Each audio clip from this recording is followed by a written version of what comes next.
வணக்கம். நான் பார்த்தேன் சமைத்தேன் அன்னபூர்ணி. டெய்லியே நம்மளுக்கு சாம்பார் ரசம் கூட்டுன்னு பண்ணுறது இல்லையா, அதுக்கு போர் அடிக்காமல் இருக்கிறதுக்காக ஒரு நாளைக்கு ஒரு நல்ல டேஸ்டியாக சிம்பிளாக இருக்கிற டிஃப்ரெண்ட் ஐட்டம் ஒன்று பண்ணலாம். அது வந்து கொத்தமல்லி தொக்கு.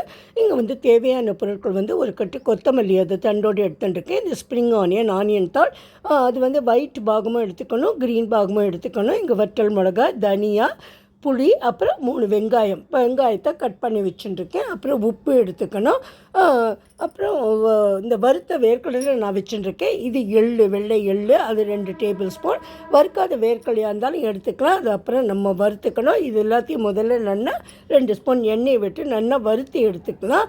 நான் பக்கத்தில் ஒரு கடாய் வச்சு இது எல்லாத்தையும் போட்டு நல்லா வறுத்து எடுத்துட்டுருக்கேன். உங்களுக்கு இஞ்சி பூண்டு வேணும்னா இந்த டைமில் உங்களுக்கு எவ்வளோ அள்ளி இஞ்சி வேணுமோ அதுவும் சரி கார்லிக்கும் நீங்கள் வச்சுக்கலாம். இப்போ நான் 2 டேபிள் ஸ்பூன் நல்லெண்ணெயை விட்டுருக்கேன். இதை விட்டுட்டு நம்ம எல்லாத்தையுமே ஒவ்வொன்றா முதல்ல எள்ளு போட்டுக்கலாம். அது வெடித்ததுக்கப்புறம் மற்ற எல்லா சாமான்களையும் போட்டு நல்லா வறுத்து எடுத்துக்கலாம். நான் சொன்ன மாதிரி உங்களுக்கு வேணும்னா நீங்கள் எவ்வளோ வேணுமோ அவ்வளோ இஞ்சியும் பூண்டும் கூட போட்டுக்கோங்க. நான் அந்த பேஸ்ட்டை தான் போட்டுக்க போகிறேன். அதனால் இப்போ இதில் போடலை.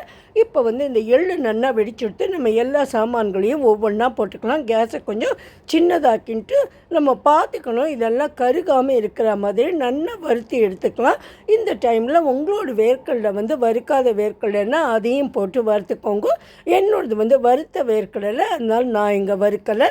நம்ம அரைக்கும் போது இதுக்கு கொஞ்சம் உப்பும் அப்புறம் பெருங்காயமும் சேர்த்து அரைச்சிக்கலாம். புளியையும் போட்டாச்சு. இது எல்லாத்தையும் நல்லா வதக்கி எடுத்துட்டு இங்கே பாருங்க, இது மாதிரி இருக்குது. இதுக்கு மேலே அது வதங்க வேண்டாம். ஒரு ஃபியூ மினிட்ஸ்க்கு வதங்கினா போகிறோம். அப்புறமா இதை எடுத்து மிக்சியில் நம்ம ட்ரான்ஸ்ஃபர் பண்ணிக்கலாம். ட்ரான்ஸ்ஃபர் பண்ணி நம்ம மைய அரைச்சின்னு வந்துடலாம். உங்களுக்கு வேணும்னா 2 டேபிள் ஸ்பூன் தண்ணி நீங்கள் விட்டுக்கலாம். ஆனால் மோஸ்ட்லி தேவைப்படாது. வேணும் சரியாக அரைய மாட்டேங்கிறது அப்படின்னா கொஞ்சமாக தண்ணி விட்டுக்கலாம், அதனால் பரவாயில்ல. இப்போ நம்ம இதை மிக்சிக்கு ட்ரான்ஸ்ஃபர் பண்ணி இதை அரைச்சின்னு வந்துடலாம். நான் இங்கே மிக்சியில் போட்டு இது மாதிரி அரைச்சின்னு வந்திருக்கேன். அதுக்கப்புறம் அதே கடாயில் நம்ம கொஞ்சம் கூட எண்ணெயை விட்டு இதுக்கும் 2 டேபிள் ஸ்பூன் எண்ணெய் வேணும்.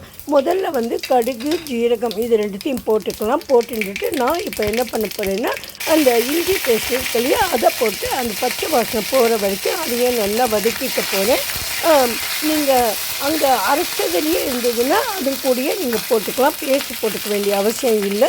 அப்புறமா நம்ம அரைச்சி வச்சுருக்கோம் இல்லையா, இந்த எல்லா சாமான்களையும் போட்டு அதையும் நல்லா இந்த எண்ணெயில் போட்டு நம்ம வறுத்து நல்லா வதக்கி எடுக்கணும். அந்த வாசனை போய் நல்லா கமகமகமன் வாசனை அடிக்கும். உங்களுக்கு பெருங்காயம் வேணும்னா இந்த டைமில் கூட நீங்கள் போட்டுக்கலாம், இல்லைன்னா அரைக்கிற டைம்லேயும் போட்டுக்கலாம். அப்புறம் இதுக்கு தேவையான பொடிகள்லாம் போட்டுக்கலாம். ஒரு டேபிள் ஸ்பூன் 2 டீஸ்பூன் மஞ்சப்பொடி போட்டுருக்கேன். அப்புறமா இது ஜீரகப்பொடி, அப்புறம் தனியா பொடி நம்ம தனியா அரைச்சாலும் கொஞ்சமாக பொடியும் போட்டுக்கலாம். இது மிளகா பொடி. அப்புறம் மிளகா பொடியெல்லாம் பார்த்து போட்டுக்கோங்க, ஏன்னா நம்ம வத்தல் மிளகா வேறு போட்டு இது கூட சேர்த்து வறுத்து அரைச்சிருக்கோம். அப்புறமா இந்த 4 பொடியும் போட்டுட்டு நம்ம நல்லா அதை வதக்கி எடுத்துக்கலாம். அப்புறம் ஒரே ஒரு வற்றல் மிளகாயை நான் தனியாக எடுத்து வச்சுட்டேன் வறுக்கும்போது. அதை இந்த மாதிரி கடைசியில் நம்ம சேர்த்துக்கலாம். ரொம்ப ரொம்ப டேஸ்டியாக இருக்கும். இது இந்த மாதிரி சாதத்தை கூட இதை போட்டு நம்ம நெய்யோ எண்ணெயோ போட வேண்டிய அவசியம் இருக்காது. ஏன்னா நம்ம வதக்கிறதுலையே நிறைய எண்ணெய் போட்டதுனால இதை பிசையும் போதே நல்ல எண்ணெயாக இருக்கும். அவ்வளோ தூரம் டேஸ்டியாக இருக்கும். டெஃபினட்டாக நீங்கள் ஒரு நாள் ட்ரை பண்ணி பாருங்கள். அப்புறம் சிம்பிளாகவும் பண்ணிடலாம், ரொம்ப ஈஸியாக பண்ணிடலாம். உங்களுக்கு எங்கேயா வெளியில் போகணுன்னா முன்னாடி நாளே இதை பண்ணி கூட வச்சுக்கலாம். ஃப்ரிட்ஜில் கூட வைக்க வேண்டாம், அடுத்த நாளே யூஸ் பண்ணுறீங்கனாக்கா ரொம்ப ரொம்ப நல்லாயிருக்கும். உங்களுக்கு பிடிச்சிருந்ததுன்னா நீங்கள் சப்ஸ்கிரைப் பண்ணி லைக் பண்ணுங்க. Thank you friends. இதை ஒரு நாள் கண்டிப்பாக நீங்களும் ட்ரை பண்ணுவேன்னு நினைக்கிறேன். Have a great day. Thank you.